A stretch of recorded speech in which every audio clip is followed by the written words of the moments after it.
Question number 21 इसमें कहता है कि right the smallest number which is divisible by both 306 and 657। जब भी आपसे स्मॉलेस्ट नंबर फाइंड आउट करने के लिए कहें तो बस आपको एलसीएम निकालना होता है। एलसीएम निकालने का तरीका ये है कि पहले 306 के प्राइम फैक्टर बनाओ, फिर 657 के प्राइम फैक्टर बनाओ। उन दोनों में तुम ये देखो कि 2 सिर्फ इसमें है नहीं तो वो लिखा जाएगा। 3 स्क्वायर इसमें भी है, 3 स्क्वायर इसमें भी, वो सिर्फ एक बार लिखा जाएगा। उसके अलावा जो भी कुछ एक्स्ट्रा है वो भी मल्टीप्लाई में लिखा जाएगा। कंप्लीट सोल्व होकर के ये आपके पास एलसीएम आ जाएगा। क्वेश्चन नंबर 22 में कहता है कि find the point on X axis which is equidistant from the point A and B. अब पहली बात तो ये कि एक्स एक्सिस पे वाई की वैल्यू 0 होती है, इसीलिए हम let point P be X comma 0 equidistant from A and B. इसका मतलब है कि पी से ए के बीच की डिस्टेंस और पी से बी के बीच की डिस्टेंस इक्वल होंगी। स्क्वेयरिंग बोथ साइड करोगे तो भी इक्वल आएंगे। फिर पी और ए के बीच में डिस्टेंस फॉर्मूला लगा दो और उसका स्क्वायर कर दो तो रूट हट जाएगा। एक्स माइनस 2 का स्क्वायर 0 प्लस 2 का स्क्वायर, क्योंकि माइनस है, फिर से सब्ट्रैक्ट करोगे तो प्लस हो जाएगा। वैसे ही पी और बी के बीच की डिस्टेंस एक्स प्लस 4 का स्क्वायर और आपके पास 0 माइनस 2 का स्क्वायर। रूट दोनों तरफ मैंने लगाया नहीं क्योंकि स्क्वायर की वजह से वो कैंसिल आउट हो गया। फिर इसको सिंप्लीफाई करके x की वैल्यू आपके पास -1 आएगी और पॉइंट आ जाएगा आपके पास -1,0। क्वेश्चन नंबर 23 में ये है कि find the zeros of polynomials and verify the relationship between zeros and it's coefficient. सबसे पहले तो जो इक्वेशन गिवन है हम उसके मिडल टर्म स्प्लिट करेंगे और मिडल टर्म स्प्लिट करने का तरीका ये होगा कि 9 4 जा 36, प्रोडक्ट तो 36 आएगा और जो सम होता है वो x का कोफिशिएंट -12 हो गया। अब हम ऐसे फैक्टर बनाएंगे जिनका प्रोडक्ट 36 आए और सम -12 आए, तो -6 इंटू -6, क्योंकि 6 इंटू 6 36 और -6 -12। फिर फर्स्ट 2 में से 2x कॉमन लिया, लास्ट 2 उसमें से टर्म्स में से -3 कॉमन आ गया, फिर 2x -3 कॉमन, ये 2x -3 बच गया। यहाँ से जीरोज की वैल्यू आ गई आपके पास 3/2 3/2। इसमें से एक को मान लो अल्फा, दूसरे को मान लो बीटा। साथ ही साथ ए बी सी की वैल्यू यहाँ इक्वेशन से निकालो। ए है 4, बी है -12 और सी है 9, ए बी एंड सी। फिर रिलेशनशिप में ये होता है कि sum of zeros alpha plus beta is equal to -b/a। यहाँ पे अल्फा की वैल्यू डालो, यहाँ बीटा की वैल्यू, यहाँ बी और ए की वैल्यू, तो तुम देखोगे कि लेफ्ट और राइट इक्वल आ गए।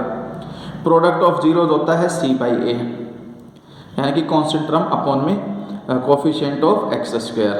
अल्फा बीटा की वैल्यू डालो, यहाँ c/a लिख दो, ये भी लेफ्ट राइट इक्वल आएंगे, हैंस वेरीफाइड। 24th में ये था कि हमें एक सर्कल गिवन है जिसका सेंटर तो है O, रेडियस है 6। उस सर्कल के ऊपर हमें उसके सेंटर से 10 सेंटीमीटर की डिस्टेंस से पेयर ऑफ टेंजेंट ड्रॉ करनी है। तो इसको ड्रॉ करने का तरीका ये है कि सबसे पहले तो 6 सेंटीमीटर रेडियस लो, एक सर्कल ड्रॉ करो, फिर सेंटर से 10 सेंटीमीटर दूर एक पॉइंट P तक लेके जाओ। इसको ये लिखा है ना कि draw a circle of radius 6 centimetre, फिर एक्सटेंड OA टू OP और OP आपकी 10 सेंटीमीटर होनी चाहिए। फिर find the perpendicular bisector of OP। O और P पे परपेंडिकुलर बाइसेक्टर लोगे, पहले तो O को सेंटर लेके आर्क लगाओगे, फिर P को सेंटर लेके आर्क लगाओगे, सेम नीचे लगाओगे, ये परपेंडिकुलर बाइसेक्टर आ जाएगा। A' का पॉइंट आ जाएगा आपका सेंटर नए सर्कल का, यानी कि A' के ऊपर सेंटर लेना और O से A' तक की रेडियस होगी, एक न्यू सर्कल ड्रॉ करना, फिर PT और PQ को मिला देना, क्योंकि जो नया सर्कल पहले सर्कल को जहाँ कट करता है वहाँ जा कर के मिलेंगे, तो PT और PQ दोनों आपकी टेंजेंट्स कहलाएंगे। ये इसके स्टेप ऑफ ड्रॉइंग हैं जो आपके पास होते हैं कि हम किस तरह से इसको ड्रॉ करेंगे। क्वेश्चन नंबर 25 हमें गिवन है कि if sin A equal to sin square A equal to 1 then find the value of cos square A plus में cos की पावर 4 है। तो जो चीज़ हमें गिवन हम उसका यूज करेंगे। सबसे पहले तो sin स्क्वायर को लेके जाओ उधर, -1 माइनस sin स्क्वायर हो जाएगा। sin A इक्वल टू में 1 minus sin square, 1 minus sin square cos square होता है, क्योंकि sin square plus cos square equal to 1, therefore cos square a is equal to 1 minus sine square. अब ये sine a की value cos square आ गया, squaring both side कर दो तो इधर तो साइन स्क्वायर हो जाएगा, इधर cos की पावर 4। अब इस साइन स्क्वायर को भी 1 माइनस cos स्क्वायर लिख दो, इसको उधर ले जाकर ऐड कर दो तो cos स्क्वायर a प्लस में cos की पावर 4a इक्वल टू 1 आ जाएगा। यही हमें फाइंड आउट करना था। क्वेश्चन नंबर 25 में जो 25 का और के अंदर आया हुआ था उसमें यह है कि if tan a plus sine a equal to m and tan a minus sine a equal to n then show that m square minus n square is equal to 4 under root mn। सबसे पहले तो हम इसकी वैल्यू निकालेंगे, m square minus n square, m का square minus में n का स्क्वायर जो कि हमें क्वेश्चन में गिवन है।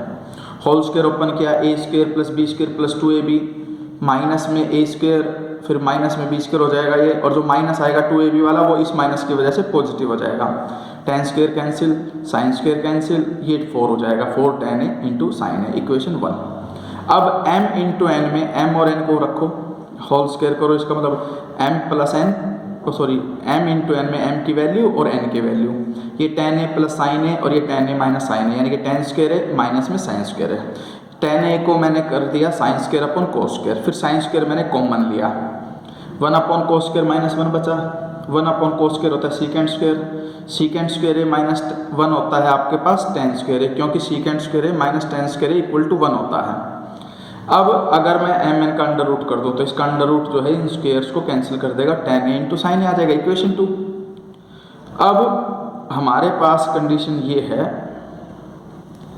कि फ्रॉम 1 एंड 2, 1 में इक्वेशन ये आई क्योंकि वो 4 के इक्वल है, और 2 इक्वेशन में जो रूट mn है उसकी वैल्यू ये आई। अगर मैं इसको दोनों तरफ 4 से मल्टीप्लाई कर दूं तो यहाँ भी 4 आ जाएगा और यहाँ भी 4 आ जाएगा, इस वजह से आपके पास ये दोनों इक्वल हो जाएंगे और यहाँ पर ये 4 के इक्वल वेरीफाइड हो जाएगा।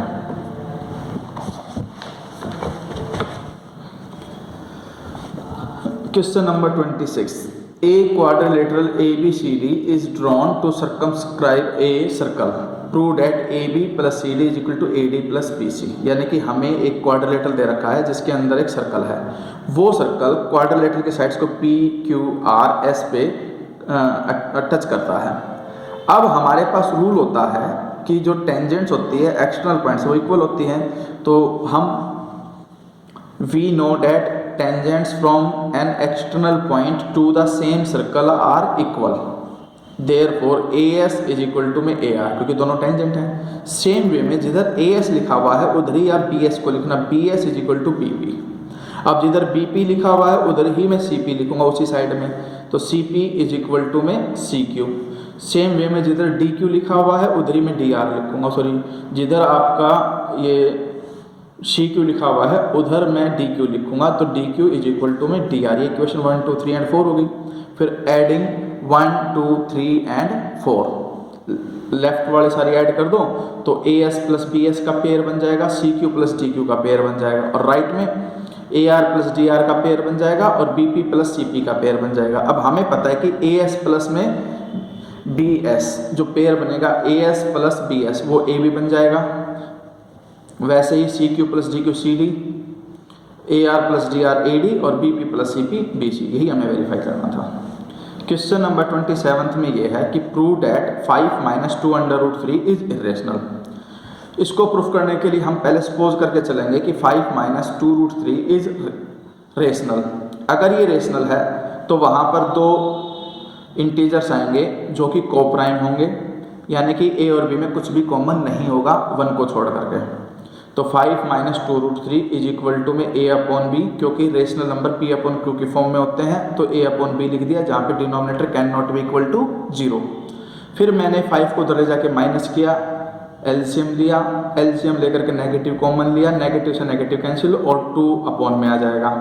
अब A और B दोनों इंटीजर्स हैं, 5 और 2 भी इंटीजर्स है, इस वजह से ये P अपॉन Q की फॉर्म आ जाएगी, 2b is not equal to 0 because b is not equal to 0, therefore 5b minus a upon 2b is rational। अगर ये रेशनल है तो रूट 3 भी रेशनल होना चाहिए, लेकिन हमें पता है कि रूट 3 इज इरेशनल, ठीक है, which is a contradiction, hence our supposition was wrong, therefore 5 minus 2 root 3 is irrational.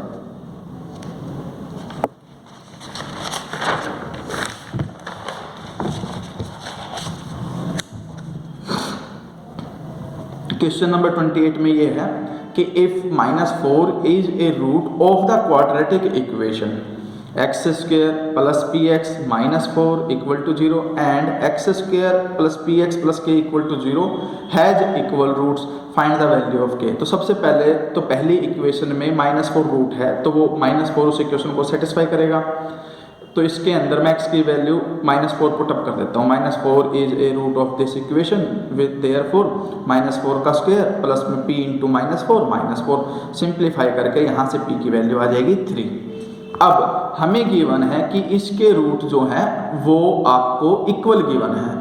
अगर इक्वल है तो डिस्क्रिमिनेंट जो d है, d is equal to B square minus 4ac वो इक्वल टू 0 आएगा, क्योंकि कंडीशन यही होती है इक्वल रूट्स की। अब इसके अंदर a है 1, b है p और c है k। B square minus 4ac equal to 0, p की वैल्यू रख दो, यहाँ से सोल्व करके k की वैल्यू आ जाएगी 9/4।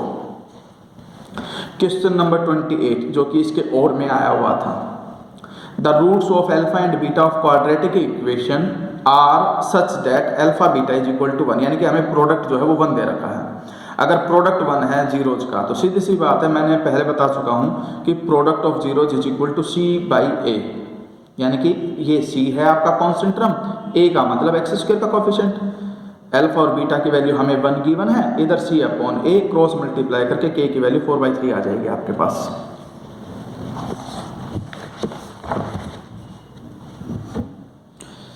Question number 29, in figure ABC is a triangle right angle at B, कि भाई एक राइट एंगल ट्राइंगल है, B पर राइट एंगल है आपका। AB टोटल 14 गिवन है, BC is equal to 24 given है। Find the vertices A, B and C as centres, यानी कि अब हम क्या करेंगे, जो वर्टिसेज A, B, C है वो सेंटर लेकर के चलेंगे और 3 आर्क लेंगे, एक ये और एक ये। ईच ऑफ रेडियस 7 सेंटीमीटर, यानी कि हर एक की रेडियस 7 होगी, तो इसका मतलब ये यहाँ तक 7 है, तो 14 में से 7 गए तो बाकी 7 ही बचेंगे। इधर ये 7 है और इधर ये 7 और ये भी 7।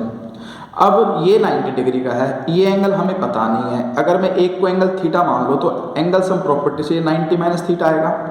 Angle A equal to theta, angle C is equal to 90 minus theta. अब area of triangle A B C 1/2 base into height, base 24 height 14 है, सोल्व करके 168 सेंटीमीटर स्क्वायर। अब एरिया ऑफ शेडेड रीजन का मतलब है एरिया ऑफ ट्राइंगल में से 3 sectors का माइनर सेक्टर का एरिया माइनस कर दो। 168 माइनस में theta by 360 pi are square, R 7 है यहाँ पर, फिर माइनस में पहले वाले में एंगल थीटा लिया, दूसरे वाले में 90 लोगे और तीसरे वाले में एंगल 90 माइनस थीटा लोगे। अब इसको सिंप्लीफाई करने से पहले तुम देखो कि पाई इंटू 7 का स्क्वायर अपॉन 360 कॉमन है, वो कॉमन ले लिया मैंने। कॉमन लेने के बाद थीटा से यहाँ पे सिर्फ थीटा बचेगा, यहाँ से सिर्फ 90 बचेगा और यहाँ से 90 minus theta, negative negative negative वो ऑलरेडी कॉमन आ चुका था। फिर थीटा से थीटा कैंसिल, ये 90 प्लस 90 180 से इसको कैंसिल करके 2 आ जाएगा। फिर कंप्लीट सिंप्लीफाई करके 157 सेंटीमीटर स्क्वायर रिक्वायर्ड एरिया आ जाएगा। क्वेश्चन नंबर 30 में ये है, prove that the sum of squares of the sides of a rhombus is equal to the sum of the squares of its diagonal, यानी कि जो rhombus हमें given है AB plus BC plus CD और DA 4 sides हैं, इनके सबके square का सम डायगोनल यानी कि AC का स्क्वायर प्लस में BD के स्क्वायर के इक्वल है, ये हमें वेरीफाई करना है। तो सबसे पहले तो ये देखो प्रूफ के अंदर, we know that in a rhombus diagonals bisect each other at 90 degree, कि जो भाई रोम्बस होते हैं उसके जो डायगोनल हैं वो बाइसेक्ट करते हैं और वो भी 90 डिग्री पे, इसलिए हर एक एंगल 90 डिग्री का बनेगा। इस वजह से AOB, BOC, COD और DOA चारों ट्राइंगल जो है वो राइट एंगल ट्राइंगल होंगी। और OA इक्वल टू में OC इज इक्वल टू में AC का हाफ, क्योंकि वो मिड पॉइंट है। वो सेम वे में OD इज इक्वल टू में OB जो है वो BD का हाफ होगी, ये मैंने कंडीशन लिख दी। OA is equal to OC which is equal to AC/2। Similarly OB is equal to OD is equal to में BD upon 2। In triangle AOB, जो ट्राइंगल AOB है उसके अंदर मैं पाइथागोरस थ्योरम अप्लाई करूंगा। भाई 90 डिग्री का अपोजिट हाइपोटेन्यूज है AB, तो AB का स्क्वायर इज इक्वल टू में OA square plus OB square. O A square को मैं ए सी बाई टू का होल स्क्वायर लिख सकता हूँ क्योंकि O A C by two है। सिमिलरली ओ बी को मैं बी डी बाई टू का होल स्क्वायर लिख सकता हूँ क्योंकि आपके पास ओ बी जो है वो बी डी बाई टू के इक्वल है। ये एक इक्वेशन आ जाएगी। सिमिलरली बी और सी में बी सी स्क्वायर की वैल्यू निकाल दो और सी ओ डी में सी डी स्क्वायर की वैल्यू निकाल दो और डी ओ ए में ए डी स्क्वायर की वैल्यू लिख दो। इक्वेशन 1 2 3 एंड 4 को ऐड कर दो तो तुम देखोगे A B square plus B C square plus C D square plus D A square equal to, आपके पास इन चारों को ऐड करोगे तो तुम देखो ए सी स्क्वायर बाई 4 एक बार, दो बार, तीन बार, चार, टोटल 4 टाइम्स आया हुआ है। इसलिए 4 into A C square plus में 4 into B D square by 4 से 4 कैंसिल, 4 से 4 cancel, A C square plus B D square, यही हमें वेरीफाई करना था।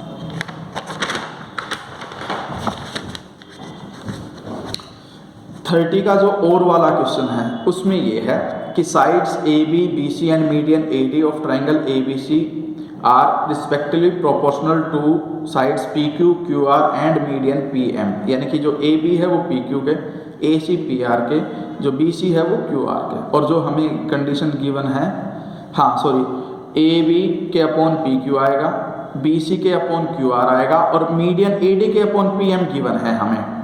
अब हमें प्रूफ क्या करना है, a triangle A B C similar to triangle P Q R. तो सबसे पहले जो गिवन कंडीशन है वो मैंने लिख दी। अब बेस बी सी है और इधर क्यू आर है, मैंने क्या किया, यहाँ भी 2 से डिवाइड किया तो यहाँ भी 2 से डिवाइड कर सकता हूँ क्योंकि सेम चीज़ जो ऊपर करूँगा वही नीचे की है तो कोई चेंज नहीं होता उसके अंदर। लेकिन डी ए डी मीडियन होने की वजह से ये डी मिड पॉइंट होगा बी सी का, इसका मतलब बी सी जो है उसका हाफ बी डी के इक्वल लिख सकता हूँ मैं, तो बी सी बाई टू को मैं बी डी लिख सकता हूँ। सिमिलरली क्यू आर का जो हाफ है उसको मैं क्यू एम लिख सकता हूँ, बाकी मैंने कोई चेंज नहीं किया। इसके बाद A B D P Q M में तीनों साइड्स प्रोपोर्शनल आ गई तो ट्रिपल ऐसे दोनों ट्रायंगल क्या हो जाएंगी, सिमिलर हो जाएंगे। सिमिलर होने के बाद करस्पॉन्डिंग एंगल्स बी जो है वो क्यू के इक्वल आ जाएगा, ये हमने नोट कर लिया। अब हमें ए बी सी और पी क्यू आर को सिमिलर दिखाना है तो दो साइड्स तो हमारे पास ऑलरेडी रेशियो में गिवन थी, A B upon P Q equal to B C upon Q R, और angle B equal to angle Q जो इनके बीच में एंगल है वो हमने शो कर दिया कि बे दोनों इक्वल है। तो साइड एंगल साइड से दोनों ट्रायंगल क्या आ जाएंगी, सिमिलर।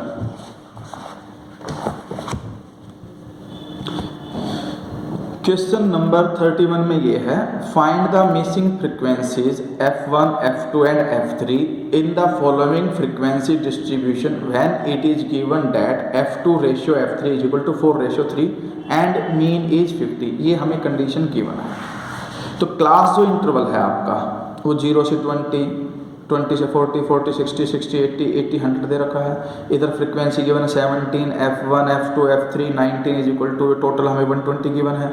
तो हम एक टेबल बनाएंगे अपने यहाँ तो क्लास इंटरवल की, फिर फ्रीक्वेंसी की, जो कि हमें टोटल जो सम है वो 120 गिवन है ऑलरेडी। एक्स आई का मतलब होगा 20 प्लस 0 उसका हाफ, 20/2, 10 डिफरेंस 20 का है तो इसलिए सब में 20 ऐड करता चलूँगा, 10 प्लस 20, फिर 30 प्लस 20, फिर 50 प्लस में 20, 70, 70 प्लस 20, 90, क्योंकि सब में इक्वल डिफरेंस 20 का ही है। अगर इक्वल डिफरेंस नहीं होता तो मैं हर बार इन दोनों को ऐड करके डिवाइडेड बाई 2 करके लिखता मैं। अब एफ आई इंटू एक्स आई, ये एफ आई है, ये एक्स आई, इनका मल्टीपल करके लिख दो सबका। अब इनका समेशन भी कर दो, सबको ऐड कर दो। ऐड करने पे हमारे पास 1880 प्लस में 30 f1 plus 50 f2 plus 70 f3 आएगा। अब हमें पता है कि जो ये टोटल है वो हमारे पास आएगा 17 plus 19 plus f1 plus f2 plus f3 is equal to में 120। अब हमें पता है कि रेशियो गिवन है f2 ratio f3 is equal to 4 ratio 3, तो मैं मान सकता हूँ late f2 is equal to में 4x, f3 is equal to में 3x। ये दो मैंने कंडीशन ले ली कि f2 को 4x माना, f3 को मैंने 3x, और वो दोनों वैल्यूज मैंने यहाँ पुटअप कर दी। 4x plus 3x equal to में ये आपके पास 120 था, जो 17 प्लस 19 36 आया था वो उधर जाके सब्ट्रैक्ट हो गया, विच इज इक्वल टू में 84। अब यहाँ से f1 प्लस 7x, ये x है तो 7x इज इक्वल टू में 84, ये 84 है, इक्वेशन 1 आ जाएगी। फिर मीन हमें गिवन है और मीन का फॉर्मूला होता है x bar is equal to summation of f i x i upon में summation of f i which is equal to 50, क्योंकि हमें मीन 50 गिवन है और ये मीन का फॉर्मूला होता है। एफ आई एक्स आई का जो सम है वो हमारे पास ये आया, वो मैंने लिख दिया न्यूमिनेटर में, डिनोमिनेटर में समेशन ऑफ एफ आई यानी कि 120 टप कर दिया, मीन की वैल्यू 50 है। इसके अंदर 120 तो उधर जाके मल्टीप्लाई हो जाएगा, वो 6000 हो जाएगा। उसके अलावा 30f1 एज इट इज, जो ये f2 था उसकी वैल्यू 4x और f3 की वैल्यू मैंने 3x रख दी। अब इसको सोल्व करके भी सिंप्लीफाई करके आपके पास एक इक्वेशन और आ जाएगी f1 और x के टर्म में, इक्वेशन 2। अब हम क्या करेंगे, इक्वेशन 1 और इक्वेशन 2 को सोल्व करेंगे। सोल्व करने के लिए हम क्या करेंगे, जो इक्वेशन 1 है उसको 3 से मल्टीप्लाई करके इसके अपॉन में लिख दो। भाई ये तो थी ही 3f1 plus 41x is equal to में 412, उसके अपॉन में जो फर्स्ट इक्वेशन थी उसको 3 से मल्टीप्लाई करके लिख के सब्ट्रैक्ट कर दिया। 3f1 कैंसिल, f2 की वैल्यू और x की वैल्यू आ जाएगी।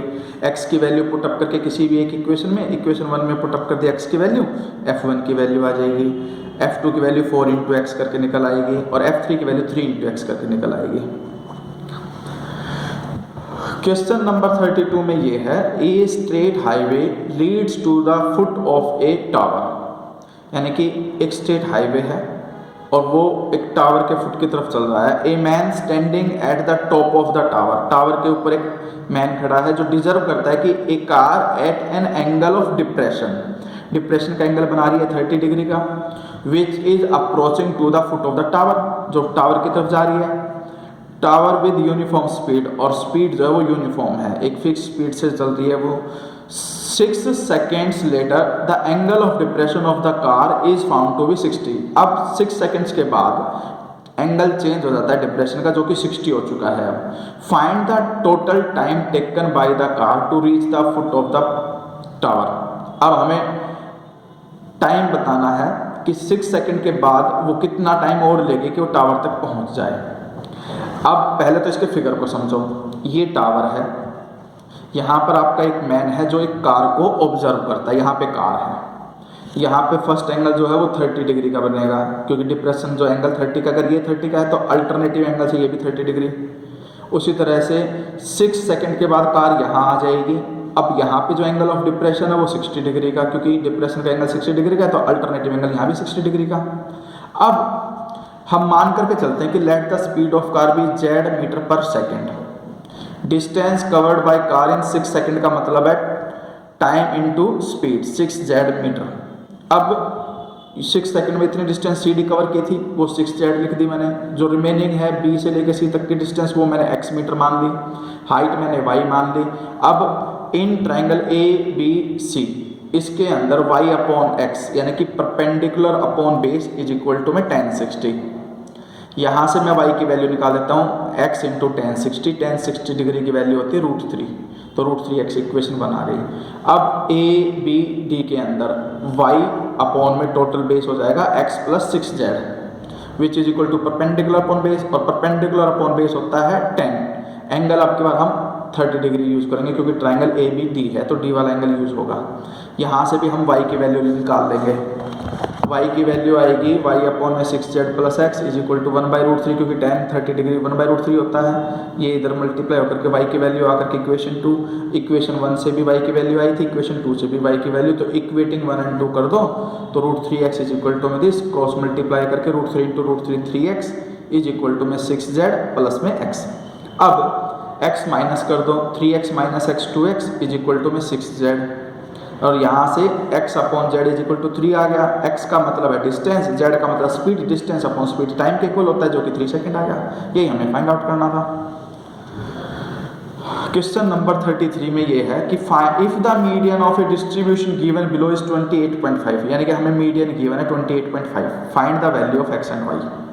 टेबल हमें ये गिवन है, क्लास इंटरवल दे दिया, फिर फ्रीक्वेंसीज गिवन है हमें, और फिर कॉम्युलेटिव फ्रीक्वेंसी हम निकालेंगे। कैसे निकलेगी, 5 प्लस x, 5 प्लस x में प्लस 20 करोगे तो 25 प्लस x, फिर 25 प्लस x में 15 ऐड करोगे तो 40 प्लस x, फिर 40 प्लस x में प्लस y करना, फिर 40 प्लस x प्लस y में 5 करना, तो ये आ जाएगा आपके पास। हमें टोटल फ्रीक्वेंसी जो है वो ऑलरेडी हमें गिवन थी टेबल में ही 60, मैंने लिखी नहीं है लेकिन 60 गिवन है इसके अंदर। इसका मतलब जो ये टोटल सम आएगा वो आएगा 5 प्लस 25 प्लस में 15 आपके पास होता है 40 प्लस में 5 45 प्लस में x प्लस y जो कि 60 के इक्वल रखेंगे। यहाँ से 45 माइनस होकर के x plus y is equal to में 15 इक्वेशन 1 आ जाएगी आपके पास। अब मॉडल क्लास कैसे निकालोगे, क्योंकि मीडियन हमें 28.5 गिवन है। 28.5 जो है 20 से 30 के बीच में लाई करता है, इसलिए हम इस लाइन को ड्रॉ कर देंगे। इसमें जो ये है ये f कहलाएगा 20, और इससे जस्ट ऊपर जो होता है ये आपका CF यानी कि 5 प्लस x CF कहलाएगा। अब सारी वैल्यूज लिख दो और मॉडल क्लास है 20 से 30। Model class 20 to 30, lower limit 20 आ जाएगी, h जो है डिफरेंस 10 आ जाएगा, CF 5 प्लस x आ जाएगा, f 20 आ जाएगा। और मीडियन का फॉर्मूला होता है L plus n/2 minus cumulative frequency upon में f इंटू h। ये फॉर्मूला याद रख लेना इसका कि भाई L प्लस n/2 माइनस में CF इंटू h अपॉन में f। अब इसके अंदर मीडियन की वैल्यू L की वैल्यू n/2 जो है 30 हो जाएगा, क्योंकि टोटल सम जो है 60 था, तो 60/2 30 माइनस में CF। बस यहाँ पर ध्यान रखना CF की वैल्यू 5 प्लस x ब्रैकेट में लिखना, क्योंकि कई बार ये साइन चेंज करना बच्चे भूल जाते हैं। तो 30 माइनस 5 माइनस x हो जाएगा, ये f की वैल्यू 20, h की वैल्यू 10।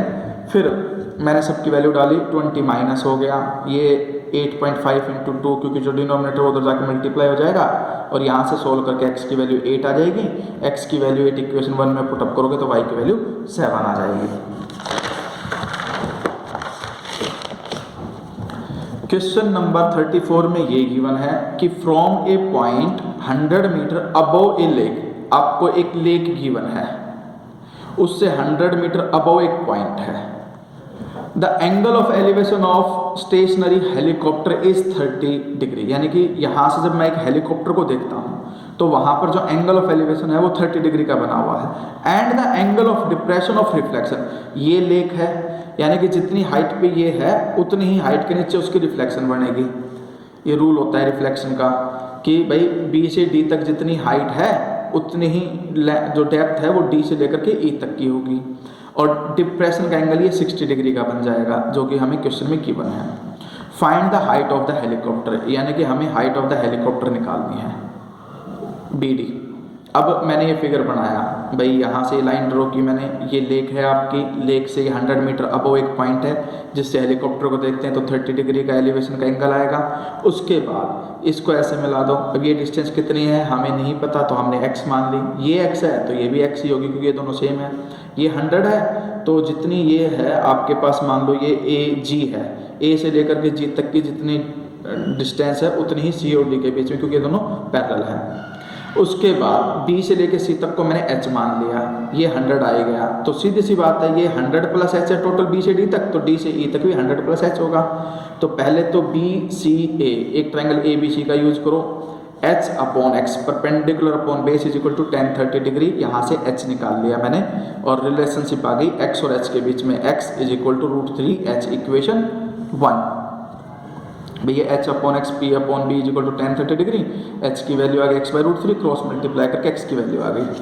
अब इन ट्राइंगल ACE इसके अंदर x के अपॉन में ये टोटल डिस्टेंस h 100 है, फिर 100 प्लस h है, यानी कि 200 प्लस h, ये x के अपॉन में आएगी, which is equal to 1 upon √3। और यहाँ से भी हम x की वैल्यू निकाल लेंगे क्रॉस मल्टीप्लाई करके, जो कि इक्वेशन 2 आएगी आपके पास। अब फ्रॉम 1 and 2, ये भी x की वैल्यू थी, ये भी x की वैल्यू थी, ये दोनों इक्वल होकर के क्रॉस मल्टीप्लाई करके h की वैल्यू 100 आ जाएगी। अब अगर h की वैल्यू 100 आ जाती है तो हाइट ऑफ द हेलीकॉप्टर जो है फ्रॉम द लेक वो तो 100 प्लस h, यानी कि 100 प्लस 100 आएगी 200 मीटर। अगर फ्रॉम द पॉइंट निकालनी है तो वो 100 मीटर ही आएगी, क्योंकि h जो है आपके पास 100 आ चुका।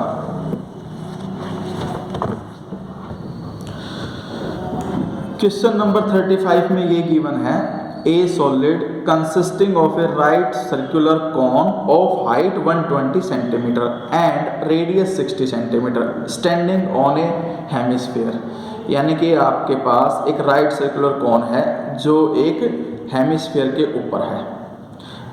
उसके बाद ये क्या कहता है कि रेडियस जो है हेमिस्फीयर की वो 60 सेंटीमीटर गिवन है।